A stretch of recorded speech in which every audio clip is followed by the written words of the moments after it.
Well, thank you for joining us today on Mom with a Microphone. Today we're going to be talking about one of my absolute favorite things to talk about, and that is just like all things mom, literally, like motherhood, pregnancy, birth, postpartum, all of it. I really am passionate about talking about these things. But today I have a very special guest. It is my friend Heather. Ta-da! I've known Heather for a large majority of her life. I'll say her life because I'm older, significantly older, like a whole 3 or 4 or 5, something like that. We won't talk about it. It's fine. I'm older. And anyways, so thank you so much for being here today. And yeah, this is my friend Heather. If you want to introduce yourself to the lovely people. Yeah, I'm Heather. Mother. I have a husband named Ricky. We have 2 fantastic, greatest sons on the planet together.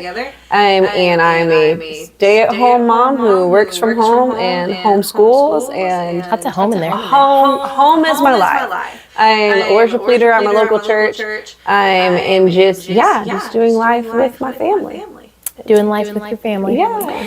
So just curious, let's just take it back, right? Like, did you know that you wanted kids? Like, have you always wanted kids? I knew that I did not want kids. I'm sorry.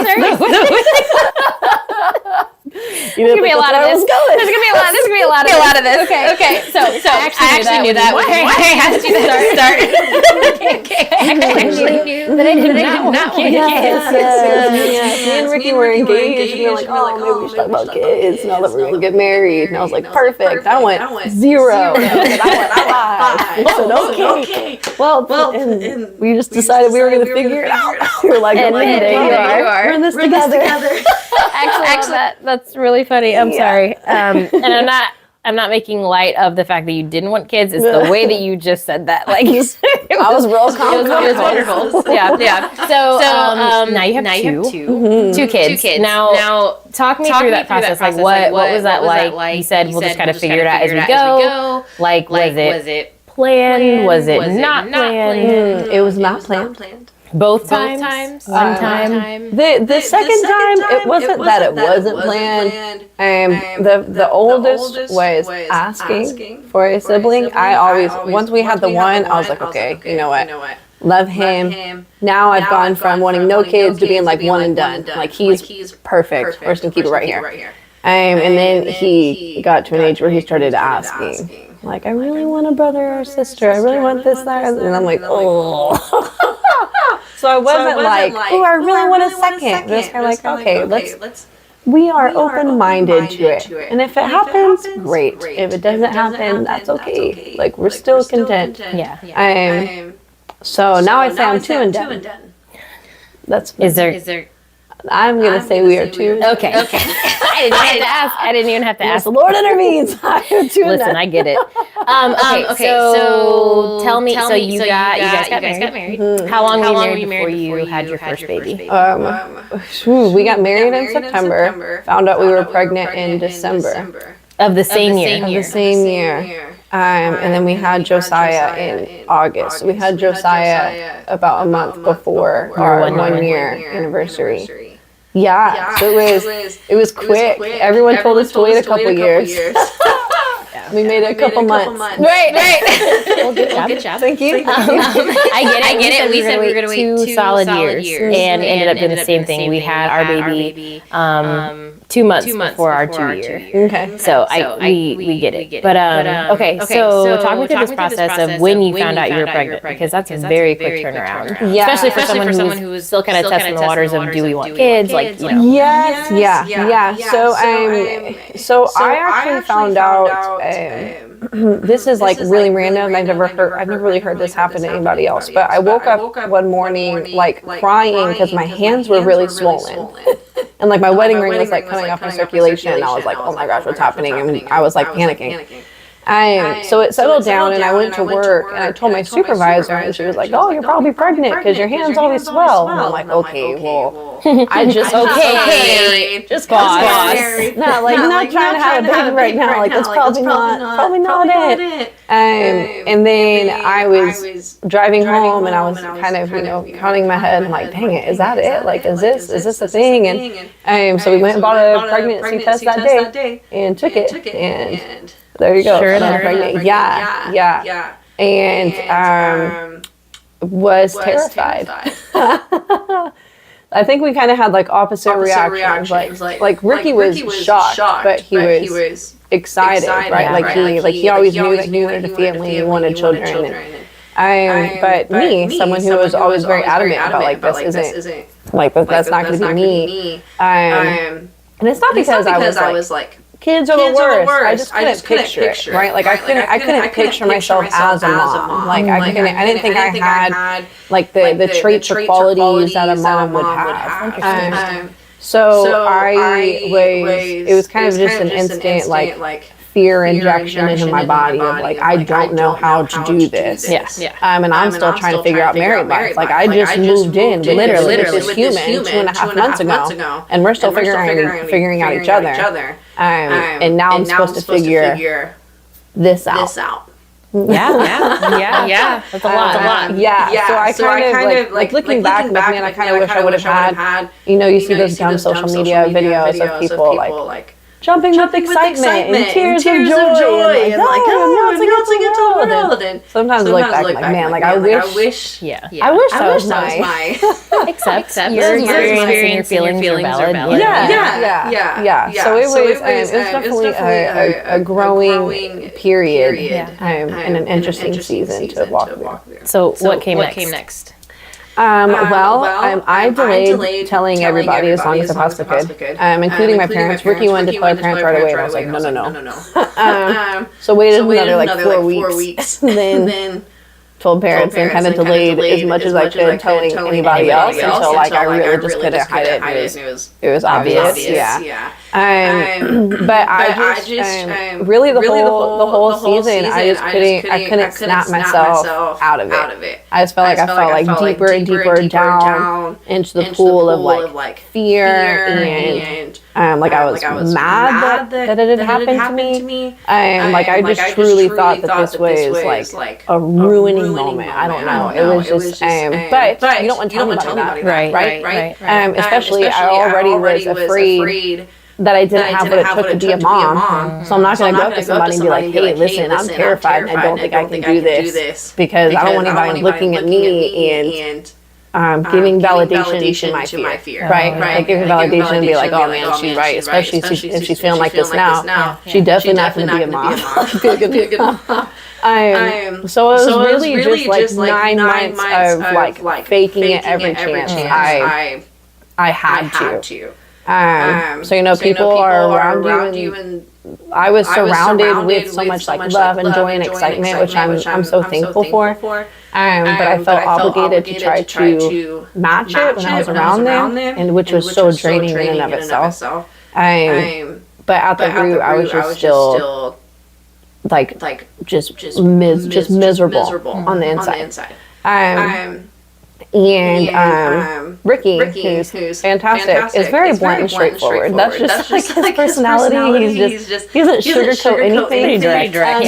He's so direct, especially with me, which is what I need. Praise Lord. But he would, in these moments where I would just be, so deep in sorrow, he would be like, Heather, like, have you read your word today? Have you told God, what you're thankful for today? Have you been in praise and worship today? And I'm like, go away. Not even which is crazy. I was leading worship at the time. I was in a church being taught that praise is the answer. If you're in depression, spend time praising and worshiping and focusing on what you're grateful for. So I literally had the solution all around me, but was refusing to acknowledge it or pay attention to it, and instead was just staying in my little sorry, sad bed.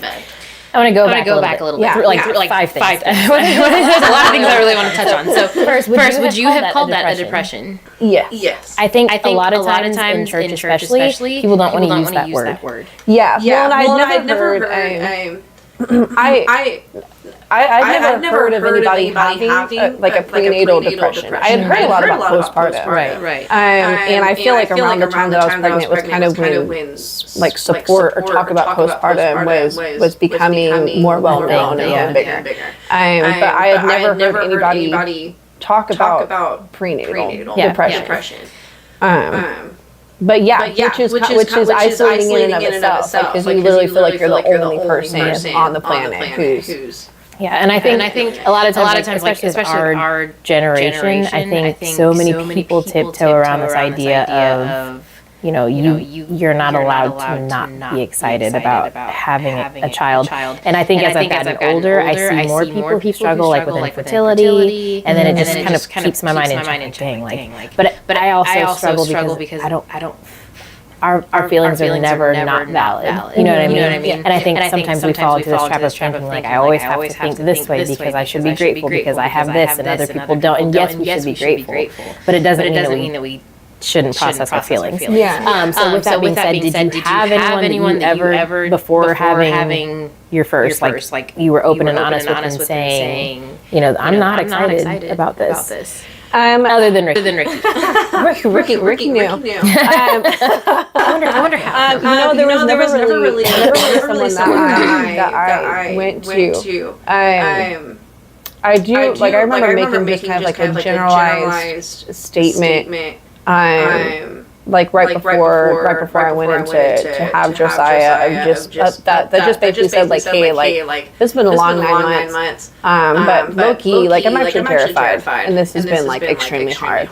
But I wasn't really labeling it to anybody. And nor did I ever find, and I can't really say I never found anybody because I didn't really search for anybody, to go to and be like, well, hey, no one does. Like, I know, but I didn't have a person in my life at that time that I felt comfortable enough just kind of being able to externally process it with. So I really, just very unhealthy and not recommended. One star. Do not recommend. So do you feel like there was ever a shift in those feelings or that perspective where eventually it's like, okay, I'm a little more excited now? Or I wouldn't say a shift of excitement. But I did come, like literally right before Josiah was born, I did come to a place of kind of surrendering it, which I had refused to do for so long because I wasn't even really going to God about it, right? Which he knows I was miserable. He knew I was afraid and everything, but I had to. This child was not coming. Okay, he was super comfortable. He didn't want to go anywhere. So I was like 2 weeks past my due date, and they were like, "Yo, we gotta get the baby out. Like, let's go." So they had me scheduled to come in to be induced, and the day of, I literally locked myself in the bedroom, just laid in bed, just cried. And Ricky's like, "We gotta go," and I'm like, "No, I can't take it out. I'm still nutty. I'm still terrified. Can't take it out." And then they took me up there, or Ricky took me up to the hospital, and they induced me, and it was nothing was happening, and I was in labor for 40 hours with Josiah. I remember that. Yeah, and it was around hour 37. That I was laying there and I was crying, and it was really the first time that I just like addressed it to God. And I just I was laying there in the hospital bed. They had I had to have an oxygen mask and had all this stuff hooked up to me, whatever. And I was just I can't carry the fear anymore. Like, I can't do this. Like, I have felt heavy for so long. And I'm still terrified, but I have to accept that this is happening, and I have to accept that you're going to help me through it. And I'm so sorry that I haven't brought it to you before now. I'm bringing it to you now, and I really need you to help me. I really need you to help me figure this out. And it was the first time that I had felt peace in 9 months. As much peace as you can when you're in a hospital hooked up to a bunch of stuff. In labor. Yeah.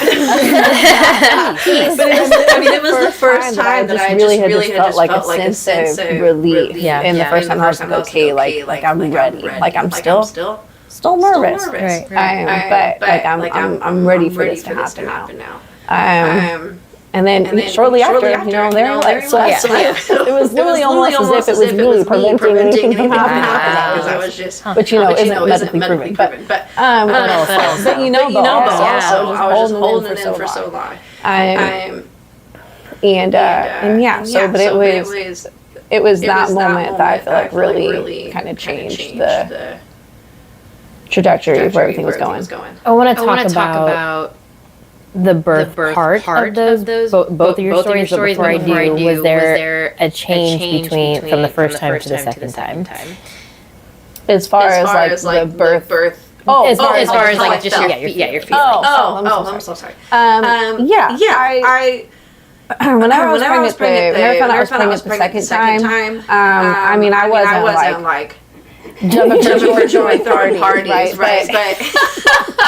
But I also wasn't like I didn't experience like the all of the fear and the depression I experienced the first time. I would have my down days, but by then I kind of had a better grasp on what I needed to do to expect. what I needed to do, to turn a bad day into a better day. And I think having having Josiah and like knowing how excited he was, I feel like further helped me on days where I was like, I'm actually not really sure about this. Like his little like joy and excitement that he had every single day about it, I feel like helped. Bring me up. What's the age difference between them? 5 years. 5 years. Mm-hmm. Did it at any point feel like starting over? Kind of. I think it would have more so if Josiah was a little older, but I honestly was nervous about the age gap, on if it was too big of an age gap. Because I have a very large age gap between me and my siblings. And I know that kind of brings like a disconnect. But once I had baby number two, I was really thankful for that 5 year gap, because 5-year-old can go take care of literally in some aspects, so I can just focus right here. And now Josiah is 7 and Elias is 2, and like Josiah is so helpful and so hands-on. So I'm very thankful for the age gap now, and I think that it's almost like the sweet spot. I think if it would have been a little larger, there may have been more of a disconnect. But their relationship is so sweet and precious right now. So it felt like starting over in a way, but it really didn't feel as bad as I expected it to. Okay. I get it. Yeah. Let's talk about the birth of both of them. I know every birth story truly is different. And like even for me, all 3 times, every single one was so different, like dramatically different even. And you go in thinking after the first time, like, I know what to expect, and I've got it under control. I did this once already, and then you're throwing all these other loops and things like that. So just a brief summary, because I feel like I vaguely remember. I think I sent a text kind of checking on you, and you like told me a little bit, and then sent pictures, and I was like, okay, it's great, but like you never really want to bother a new mom with like all of the real details until they're ready to talk about it, because you never know if it was traumatic or if did you have a birth plan and it went that way or it didn't. You just never know. So with Josiah, I went in with a birth plan, right? So first time mom, you think that you know how everything's going to go, right? You have it all written down. So it's going to go that way because they wrote it. Yeah. So with Josiah, like I said, I was in labor for 40 hours and was finally ready to push. I was like, all right, here we go. Then after pushing for almost just shy of 2 hours, they're like, okay, like this isn't working. Like we need to switch gears probably. And then the medicine wore off. Like epidural medicine? My epidural wore off. And mothers who give birth naturally, more power to you. Because holy smokes, was that bad. So, so there, talking about transitioning to a C-section. Meanwhile, my epidural just wears off. And it was literally like that. And it was just gone. And all of a sudden, I felt everything. And I'm like shaking and like unable to speak. And they're like, what's happening? And they're like, wait a minute, are you feeling this? And I was like, yeah. So they're like, okay, well, It's definitely not okay since we're about to do a C-section. So you maybe don't want to feel that. Yeah. So they had to give me a epidural before they took me down to the C-section. But it was so much medication in my system that I couldn't stay awake. So they literally gave me the medicine, then they were taking me downstairs, and I just like knocked out. And then I opened my eyes a little bit, and I was like, what's happening? And like they're in surgery, and like I just see Ricky, and Ricky was like, oh my gosh, I see him, and then I'm knocked out. And then Ricky like shakes me awake, and he's like, he's out. And I was like looking around trying to see him knocked out. Like I really? I was asleep for the whole thing. Wow. I didn't see anything. Wow. My goodness. So they laid him on me, and I woke up, and then fell back asleep. So they helped me. They took him back upstairs, and everybody else kind of had to take care of him for a little while because I couldn't stay awake long enough to do anything. Like I just kept on. So that was. I don't know. It felt so traumatic to me because I was like, oh my gosh, like the epidural were off in 40 hours. That's unheard of. This is wild. And then he ended up being so this is funny. Josiah was actually jaundice, but they did not notice right away because Ricky is Hispanic. So they thought that he just had some Hispanic skin. He did not. So like 2 days after he was born, we were like, oh, he's actually been jaundiced this whole time. And I was like, oh my gosh, okay. So we had to stay, we were in the hospital for like a week. And then they sent us home with like a Billy bed from home. So I was like, we could not stay in this hospital any longer. You have to let us out of here. So that was number one. And so I thought that surely number two, I was like, nothing can be worse. Like, nothing can be worse. I don't like this setup. Then number one. So number two, like my doctor and I had talked, and I really didn't want another C-section unless I absolutely had to. And like Elias was measuring a little smaller, and they were like, everything healed very well after your first C-sections. We do think it's, realistic for you to have a VBAC. And with Elias, my water ended up breaking 2 weeks early. So Josiah was 2 weeks late, and they were expecting Elias to be late also. My water broke in the middle of the grocery store, embarrassing, 2 weeks early. And but got to the hospital and not like dilated at all. Just water broke. My body's still not ready. They and on the way to the hospital, this should have been assigned to me. On the way to the hospital, I told Ricky, I was like, I feel like we're supposed to read Psalm 91 right now. Like the chapter is all about like those who dwell, in the shadow of his wing. And we had read the chapter so much during COVID. And so it became like a protection chapter, right? And I was like, I feel like we need to be like reading and praying for protection, like leading up to this. And I was like, I don't know why though. That sounds wild. So with Elias, I was in labor for, I can't even tell you how long. I think it was like 20 hours. And then they're like, oh, okay, like he's ready to push. We'll call your doctor. Doctor gets there and the doctor's like, well, he turned around. So now he's breech. And we can't do this. So sorry, we're gonna have to go do a C-section. Dang. So I was like, okay, great. So we get downstairs and I instantly knew something was wrong, but no one was speaking to me, which almost made me know even more so that something was wrong. Like they were talking to each other, but not to you. You just see everybody in the room like moving so fast, and like you can tell by like the shift in energy because we went down there. I mean, like they were taking our time moving down there. Like everything's okay, we're fine. And then I was feeling everything. Like I could feel like so much pressure that didn't feel okay, and like I was throwing up like crazy, and I was like, what's happening? And like Ricky was making comments like hey, like this is being too aggressive, like what's happening? But nothing was, they weren't telling us anything.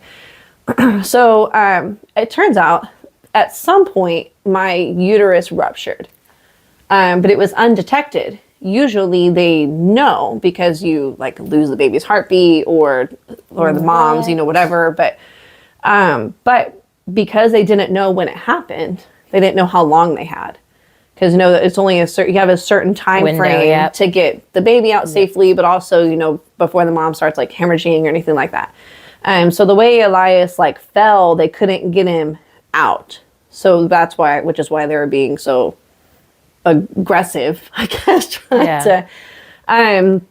So as they were figuring out how to get him out, they realized that when my uterus ruptured, it also ruptured my bladder. I do remember this. Yeah. I do remember. Yeah, they assumed that like when it healed that the scar tissue like attached onto it, like attached onto my bladder. And they didn't So see when my uterus ruptured, my bladder ruptured with it. So they got Elias out safely, which I was so thankful for. My doctor was able to like 100% repair like everything. So that way, like if we want to have another kid, like we can have another kid. Which I'm thankful for because I know that's not the case for everybody. And then they let Ricky take Elias upstairs. And then I stayed down in surgery for like another 3 hours. For them to call over. They had to like call over a urologist specialist and repair my bladder. So I'm laying there. I'm like, this is definitely worse. But but I really was in my head the whole time. I was like, Psalm 91, Psalm 91. Like I was just like crazy, trying to like calm myself down. So that was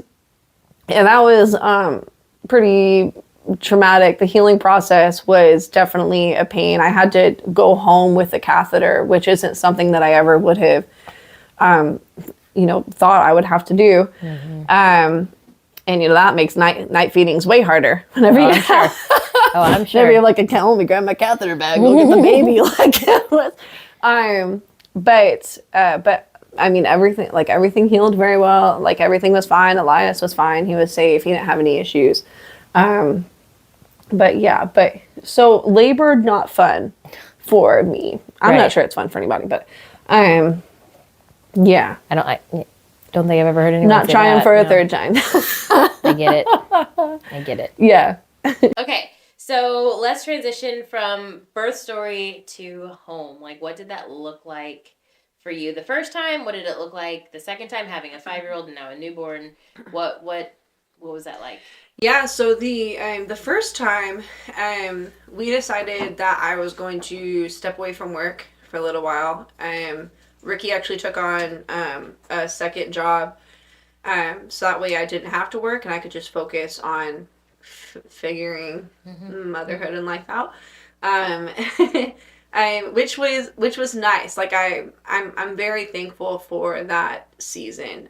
Because I do think that while I was terrified, from the first time that I held Josiah, like it just felt like right, and I was like, okay, like I'm still not positive what the heck I'm gonna do or if I'm gonna know how to do it. But like I feel like this sense that it's going to be like okay, like that, like as long as I have him, like we're gonna be fine.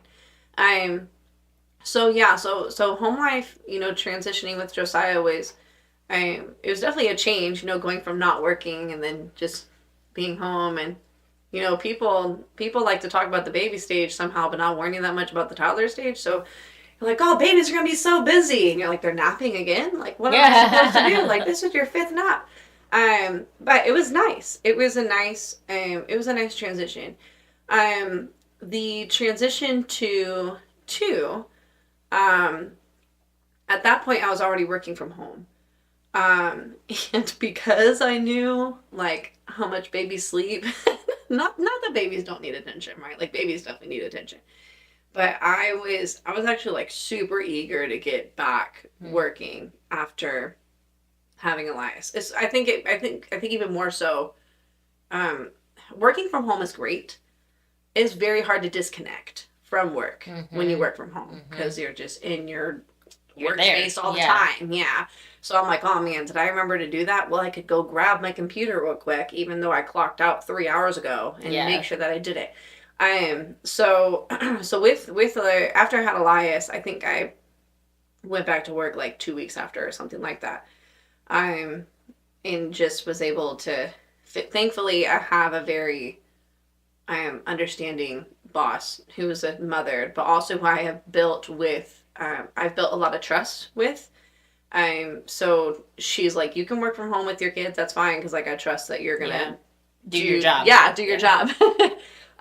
So yeah, but after having Elias, I was very eager to get back to working, just to have something that felt normal. I think, especially like, you know, having the catheter and like the healing process and all that, I just felt just unlike myself, and I just needed something that made me feel, I guess, getting back into that routine.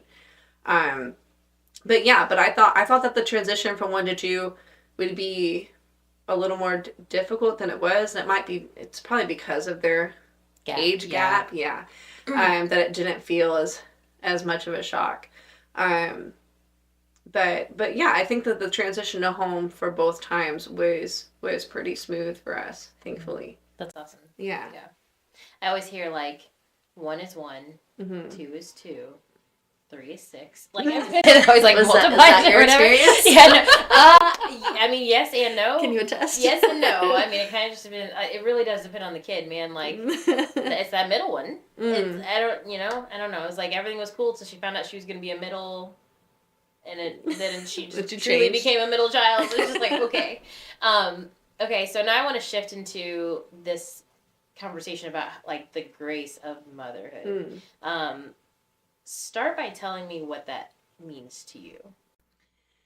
To me, I think it's just when I stop and think about my journey in motherhood as a whole, even including my first pregnancy, so even including that first prenatal season, I feel like there's time and time again where I'm like, man, like what was the key to me getting through that? Like, how did I figure this out? Or even when I had the second one, like, 5 years is kind of a big gap, and you're trying to remember, what did I do the first time around? Like, when this happened, like, how did I get through this? And like every single time, I feel like it always just trickles back into, man, like God's grace really carried me through that. And so to me, it's just like, I feel like Lord, like God's grace for motherhood is really just the fact that I literally did not know what I was doing or how to do it.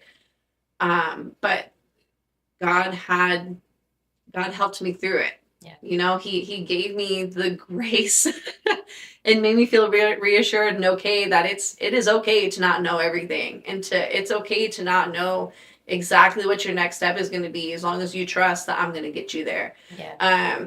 And so I think that's really just when I look back, that's just all I see. I just see different situations where I don't know how I would have gotten through it if it wasn't like the grace of God. Even like the prenatal depression stuff, like I don't know, I know that now and I'm sure then, there's like medications you can take and there's different things that you can do. And I'm like, man, like I could have tapped into resources. Yeah. I could have reached out to somebody. I could have did all of this. Like, how did I not? Because there were some scary moments that really messed with my head and took me in a dark place. I'm like, how did I get through that? And I know to my core that it was God's grace carrying me through it. So yeah, so that's what it is to me. It's just, I have so much recognition that, to take someone who never wanted to be a mom and who didn't think she had a single quality or trait that qualified me for motherhood. Yeah. But to now have 2 children who are both, full of such joy and such blessings to everyone they come in contact with. And, I know that it's only because of God's grace that we've gotten to this point. Yeah. Yeah. I want to go back a little bit. So postpartum, what was it like beyond the going to work, beyond the, the healing from 2 C-sections? Like what was postpartum like for you emotionally, mentally? Yeah. I think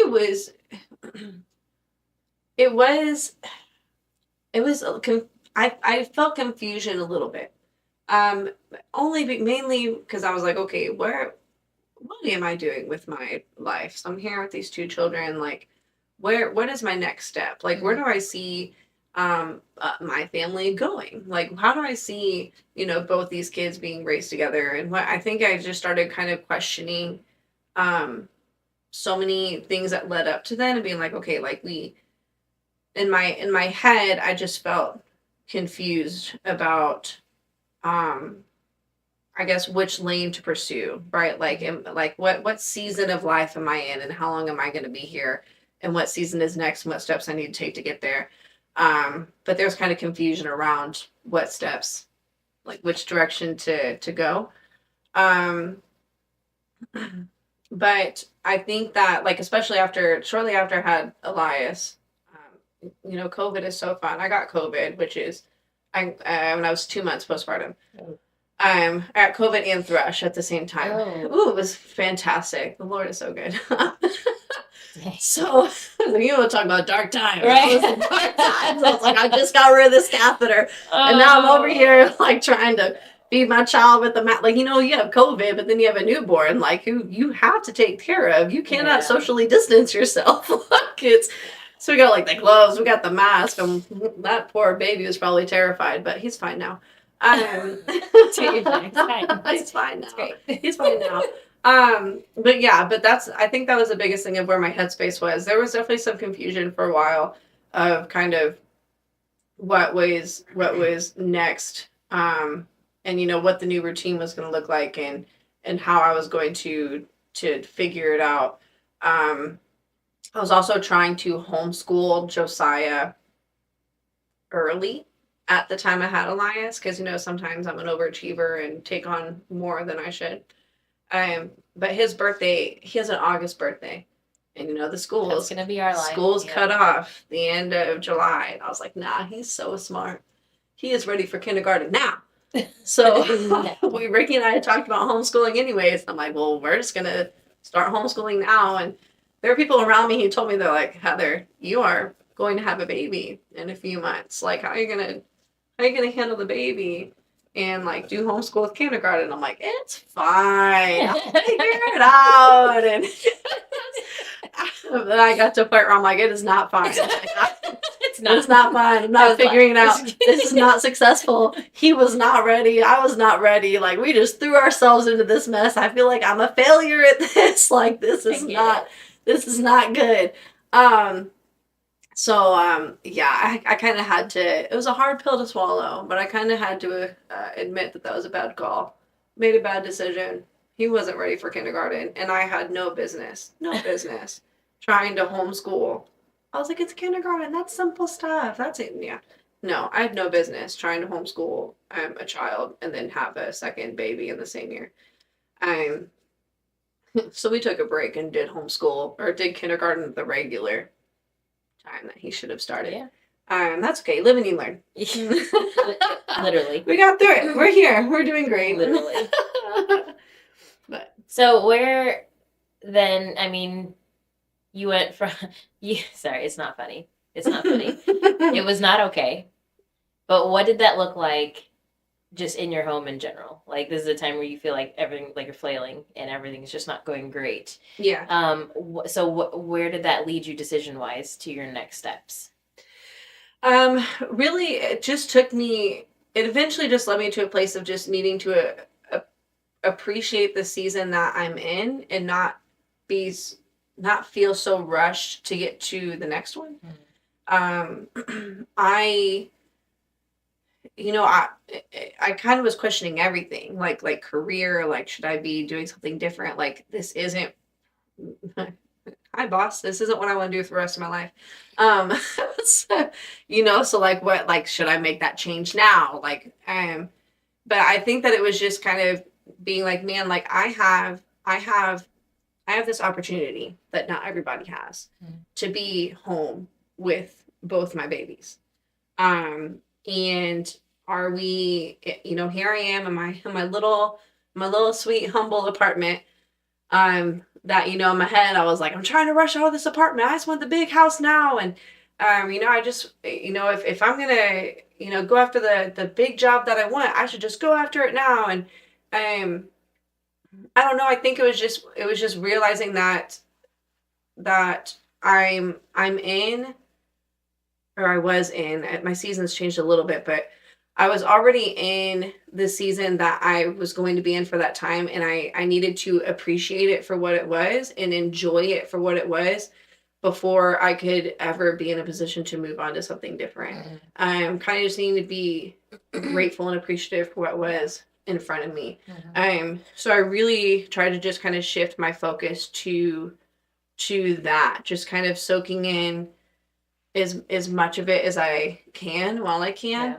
And then, start kind of figuring out the balance of what my daily life was going to look like. Because it's kind of juggling a lot, especially all at home. And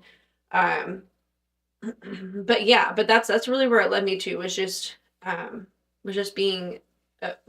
appreciating the season that I was in, and still, having dreams and aspirations and goals, but not making myself feel like I have to rush so quickly to get there that I'm overlooking where I currently am. So I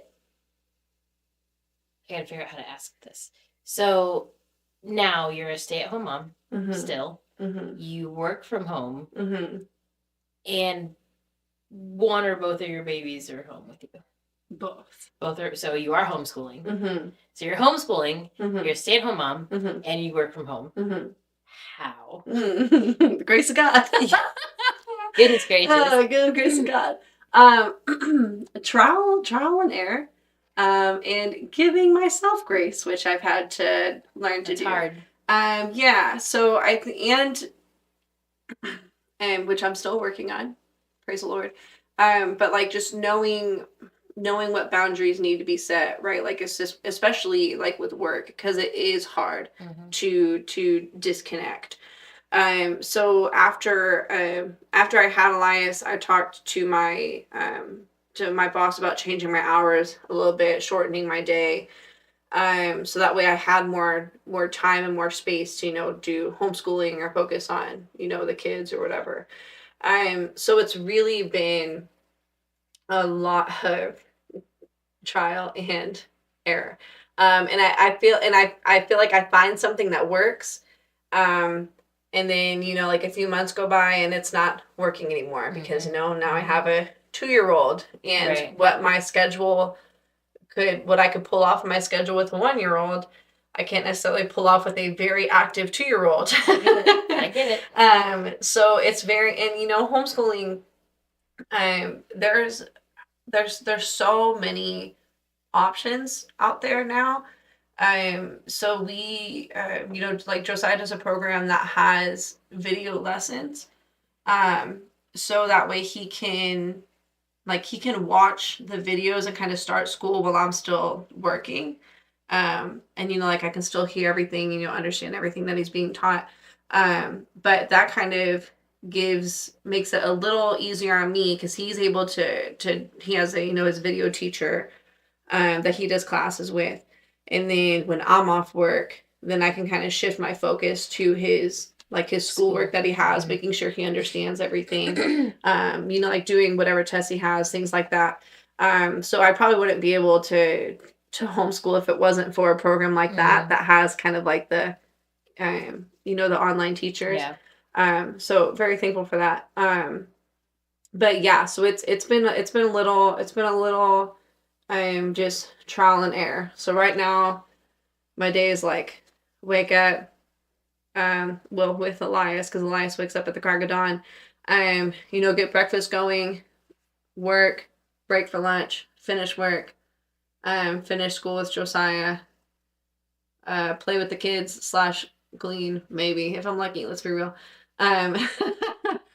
make dinner, and then, enjoy as much of the evening as you can before bedtime. So it's very, it's very full, and some days are more successful than others. And I think that's been like the frustrating part, is I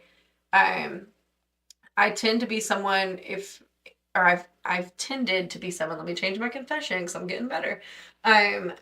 Where if I don't catch on to something like right away, I'm done. Like, no, that's it. Like, I need no one wants to be bad at something. Day one, I need to have it figured out, and if not, like, this ain't it for me.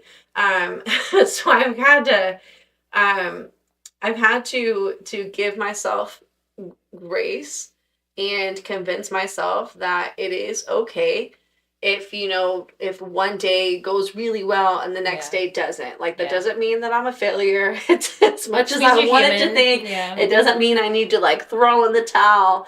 It just means that it was an off day. So like, let's look back at, was there anything that went wrong that I could have prevented and that I can like shift to kind of change for tomorrow? Or was it just an off day because they happen? Yeah. Wake up tomorrow and tomorrow is a new one. So a lot of just trying to find balance and give grace to yourself at the same time. What do you do for self-care? Well, improving on that. Like, literally, like, so right this year, I say this year, it's only in January, but that's kind of been like my looking at my goal board, that's like almost the biggest thing that's on there. It's just like things that are related to self-care. Because I definitely fell like deep down the hole of just, myself comes like dead last. Mm-hmm. And like, if I had time to wash my face that day, great.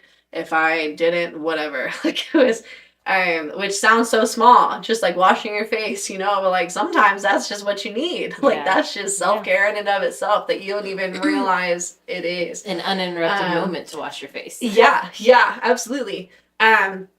So that's really what I've tried to, this year I've been making it more in like the morning time. So Elias still wakes up at crack of dawn because the child hasn't learned how to sleep well yet. It's fine. But I have like a little station. He gets set up in the little station. He'll get his little yogurt. Got some music going on or something. Give him some little toys, and then I can go do what I need to do for myself. So listen, coffee is self-care for me. Especially like, I got my little like coffee bean grinder because, I like the smell and I like the process of grinding up the beans. Yep. You got the pour over, like, it just feels like such a moment. So like getting my coffee, washing my face, like changing my clothes so I'm not wearing the same thing 3 days in a row like I did for a while. Sometimes it'd be like that. Taking time to reading my word in the morning instead of just figuring out where it fits anywhere anywhere in the day, like, actually bringing it in the morning. Like, I'm surprised at how much that's kind of turned into like a self-care moment. But it is, right? Like, it's feeding your spirit, like, in the beginning of the day. And so really, like, the mornings are kind of my biggest thing. At first, or for a long time, Elias would wake up really early, and I, like, can barely keep my eyes open because I'm exhausted. I'm like, okay, you're set up. I'm going to lay down on the couch and sleep for another 30 minutes. And then I was like, man, like, that's 30 minutes that I could be putting into myself. Sleep is important, but then I'd be waking up and rushing. Like, waking up and be like, oh, dang it, like, I haven't made breakfast yet, and I gotta be on work, and how am I gonna, get this all done? And I'm like, okay, Heather, like, do you really need those other 30 minutes? Like, let's, let's get yourself put together. So I've really been trying to shift this year and focus more on that. I feel that. Yeah. Like 100%. I feel that. Well, it's a lot. It's a lot. And a lot of wisdom, a lot of like just insight and encouragement that I'm sure so many moms out there are going through, or if they haven't, might. And that's hard because I don't know a lot of women who would even have the courage to undertake that much. And at one time, like, to work from home, which is hard in and of itself, to you're a stay-at-home mom, like, your kids are there with you while you're working. Like, that's a whole conversation for a whole day, like, at another time, because it's like, it's hard. And I think anyone who's ever tried to get anything done with your kids around, it's very difficult because, both are pulling for your attention. And it's like, where does your attention go? Where does your focus go? Like based on what needs and, you know, oh, but I really need to get this done or I have this deadline. Like it's tough. It's so hard to get anything done with kids at home. Like for real. So especially 2-year-old. Yes. So to be a stay-at-home mom, you work at home and you homeschool. Like, that's a lot going on. So some really, really, really good wisdom for our listeners today. So thank you so much, like, for coming and being here and sharing your story and your experience. Before we go, is there anything else, like words of wisdom, insight, encouragement that you want to give? I don't know. I guess hearing you list everything. It's a lot. Because it is a lot. And it just, I don't know, it just kind of brought to my attention of like, I think my biggest thing in taking on so much and knowing that there's so much in my day, my biggest thing has always been like not wanting my children to feel neglected, right? Like, hey, you guys are home with me all day. So you would think, oh, that's a ton of like time with mom. But like when mom's like cooking and cleaning and doing work and, you know, when you combine it all, it's really not that much. And I think I can't really do this with Elias yet because he's 2, but with Josiah, whenever we came home with Elias, I knew my life was going to be a lot more busy. And I sat Josiah down. I was like, Josiah, like I want you to know that I love you so, so much. If there is a day that you do not feel it, if there's a day you do not feel loved, if there's a day where you don't feel like you've gotten the attention that you want, I want you to feel comfortable coming to tell me. And I would remind him, a couple of times. And I think that that conversation, I feel like did so much for him.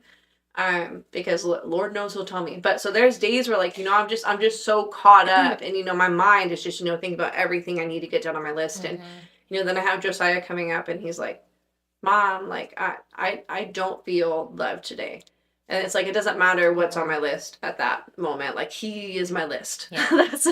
Yeah. So we gotta like shift focus and like take back and like, let's like, okay, we need to have a moment together. So I think that's been, so I know you said advice.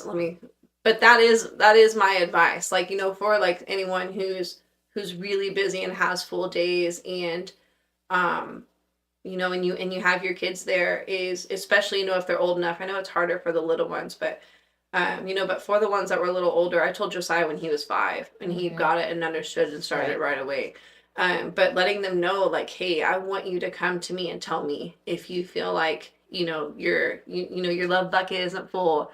If you feel like you haven't been, very loved today, I want you to be comfortable coming to tell me that. Because that's really, I feel like being a kind of a game changer for us with Josiah. And gives us, further reassurance that he's not feeling neglected and left out because he's going to let us know. Right. But so I think it's been such a game changer with him. It's been really, really helpful in like our relationship with him. Yeah. Any other words of wisdom or encouragement? I don't think so. Okay. I think that's it. Thank you again so much for being here and sharing your experience with us. Thank you for tuning in. We hope that today's episode was really uplifting and encouraging. And maybe if you're in this fight and it's something that you're really truly struggling through, just know you're not alone. Is there a way that people can connect with you? Do you have any platforms where people can reach out? Or I'm on Instagram. I don't have many things, but I do have Instagram at It's Heather Christine. I chose it when I was in high school, so don't judge me. That's perfectly fine. Can't change it. Okay. So again, if you want to reach out to Heather, if you have questions, like how did you make this work? Like, how, this is something I feel like I want to do. How did you go about getting started? Like, what did you struggle through so that I don't have to struggle through that? Like, if those are things you want to talk to or reach out, that is how you can find Heather. Again, thank you for tuning in and joining us today on Mom with a Microphone.